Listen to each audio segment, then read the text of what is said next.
Just set the scene for us for a moment. The Bloomberg website, any website, how often are we finding its content is being touched on, used, mined by large language models on a daily basis? Yeah, so for the average website, about half of the traffic that it receives is from some sort of automated bot.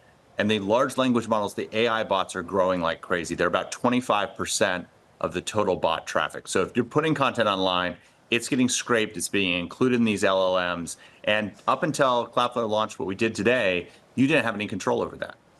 And now, how technically do you have control over it? What are you doing behind the scenes to make sure that it's either stopped or at least monitored?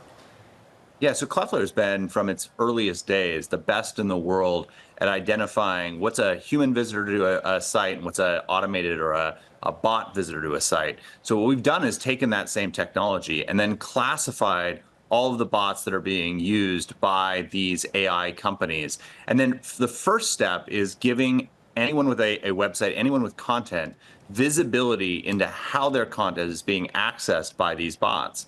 The second thing we do is we let you pick and choose either I don't want any of these bots to access my site, or maybe I don't want certain of these bots to access the site. Once those two things are in place, the last step, which we've announced today but are going to be rolling out over the months ahead, is actually a content marketplace where we can return the quid pro quo, where content creators can get actually paid for the content they're creating that's helping train these large language models.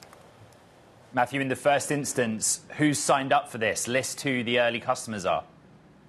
Well, so this is available for free for every single Cloudflare customer. And Cloudflare sits in front of more than 20% of the web. So a huge percentage of the web is using this. What we've heard, though, is from our largest customers, large media companies that are creating large amounts of content, that they can't keep up with these AI bots. And so Cloudflare is in a unique position to be able to say, listen, if you're scraping this content, if you're getting value from this content as an AI company, you should be compensating the content creators. And yes, the large companies like Reddit are able to get these deals done, but we want to bring that to anyone who's creating content anywhere on the web.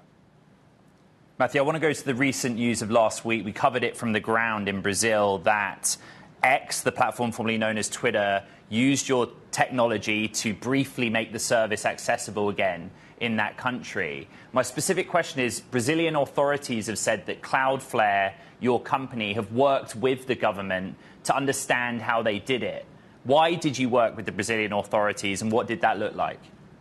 To be honest, I don't know what the Brazilian authorities are talking about, because we didn't specifically work with them to block X or to make X available in Brazil. What I would analogize this to is everything that's on the web, at the end of the day, has a number associated with it, which is the IP address. It's sort of like your telephone number. And you can imagine in the days before you could port your telephone number, if you switched from one cell phone provider to another cell phone provider, your number would switch. Same thing happened with X. We want to deal with them where they started using our service, stopped using a competitor of ours.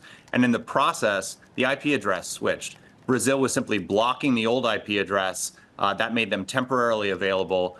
Brazil was then able to block the new IP address, which was accessible. There was nothing that Cloudflare did to facilitate that. There was nothing that X did to make that harder on Brazil. It was simply a coincidence of us winning an enterprise customer.